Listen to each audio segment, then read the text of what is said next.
Okay, you've heard about the French administrative nightmares. I can attest to them. I have experienced them many times. I'm going to give you a direct example of what one looks like and the kind of thing you might be dealing with the friction and the bureaucracy in France, which, you know, almost every government I've ever seen has bureaucracy. I mean, ask people in Italy, right? It's in the United States, it's no different, but France has its own flavor of bureaucracy that I'm going to teach you about right now. Okay, the context here is that we are, going back to my other video, we are requesting the DCEM document for our daughter so that we can basically get her health care. So I'm just going to skip down to the part where it, by the way, this particular form, I have the Google Translate thing in the browser bar here, right? So that but just because there's like tons of information and it's just easier for me. I can read French, but like sometimes they use weird words and it's just easier for me to do this. So I will do this and put on the training wheels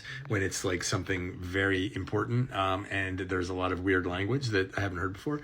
I'm doing that. However, the problem is that this form, it will translate everything, including things like if I put country of birth and it translates the United States, if I select that, it won't put it in, right? That's a bug. So, okay, no big deal. I'll just go over to another browser and just use it. I'll raw dog it.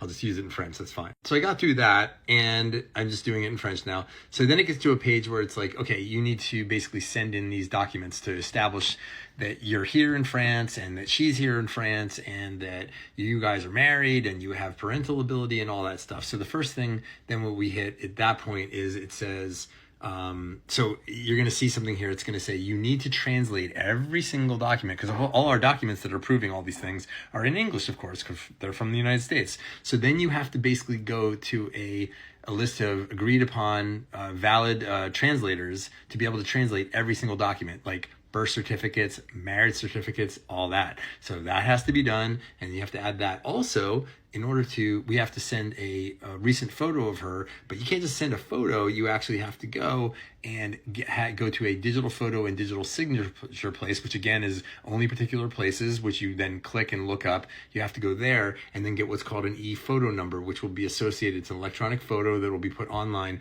of her. And then I guess there's a digital signature with it as well. So we're going to have to go to a place. Luckily, there's several here in Nice, so we can go do that. Okay, that's another step. But then I got to translate all these different documents. And so now I can't upload any of these. I have to basically go get them all translated. So that's fun. But what got really fun then is, so this is the page. I'm translating it. Okay, it's for you guys. So find a certified translator. Okay, and then there's a search tool. So we use the search tool. Click on that.